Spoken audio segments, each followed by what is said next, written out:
What's up, everybody? Welcome to Fantasy Sports Now. I got the camera fixed, I got the computer going, I got everything rolling, so let's jump into the content. Today, I want to talk to you about why there's no universal DH. So most of us just kind of go through our day assuming that there's some reason that they don't have it, the owners don't want it, the players want it, whatever, they just can't come to an agreement on it. But here I'm to tell you as quickly as possible the actual reason, and it's really sad, why they don't have it. So if you like what you see today, hit me with the sub. We're going to keep doing this. We're going to get into football soon, and I hope to see you guys. Every sub that I get, man, it's just awesome, and I love it. Love you guys. So the funny thing about this is that owners and players actually both want universal DH. They both have come out and said that they both want this. So it seems like a pretty simple thing to actually have happen if both sides want this. So what is going on? Why can't they agree? Well, the shortest possible answer to this is, of course, like everything in today's world, is politics. So what you get here is the owners want there to be an expanded playoff, whereas the players do not want there to be an expanded playoff. So the owners want the expanded playoff, but the only way that they're willing to have the DH and to agree to that universal DH is if extended playoffs also was part of that deal, if you will. And the players don't want that. They don't like that. And here's a couple of the reasons why the players don't actually want that is because in general, the expanded playoffs makes more money for owners than it does the players who are actually playing the games. So in general, obviously the players don't like that. That's not the main point here though. The players actually think that expanded playoffs devalues them. So basically they're saying is like a team like the Cardinals would not have gone out and made a move for Arenado had they not been in a division with the Cubs and the Brewers that is going to be neck and neck for that wild card in division games. So they're basically saying that if everybody makes the playoffs, then you're not going to spend as much money on us to make you get into the playoffs, right? It makes sense for those higher tier teams, like what San Diego did wouldn't happen is what they're saying if we expanded the playoffs, because a team like St. Louis, again, doesn't have to do anything and can still make it.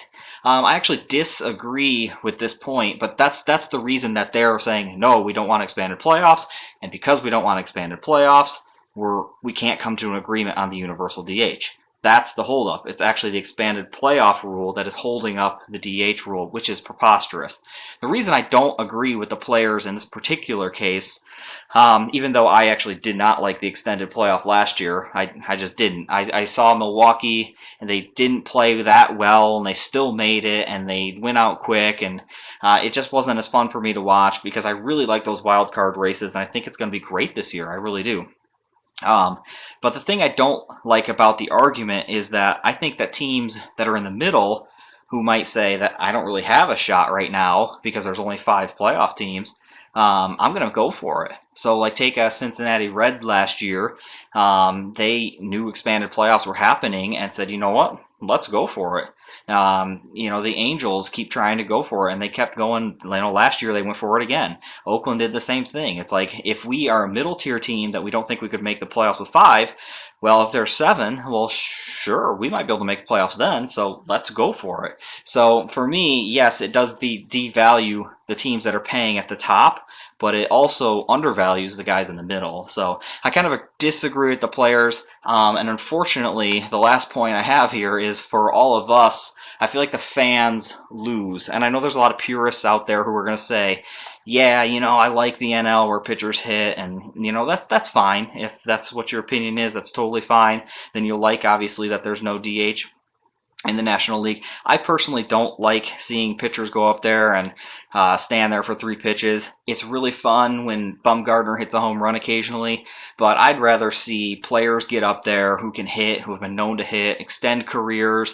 It also not only extends older guys' careers like Nelson Cruz's, but it also gets younger guys up sooner. And there's another position, there's another place to play. Instead, you have veterans kind of hogging up some of those spots out in the field where normally like a younger kind of stud could come out and play.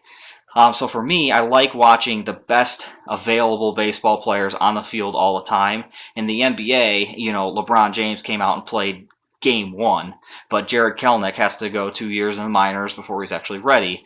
If there was a universal DH, I'm sure he'd be up immediately. But since they don't need to hold him anyway, you know what I'm saying here. I think we lose as fans by not having the best players on the field at all times.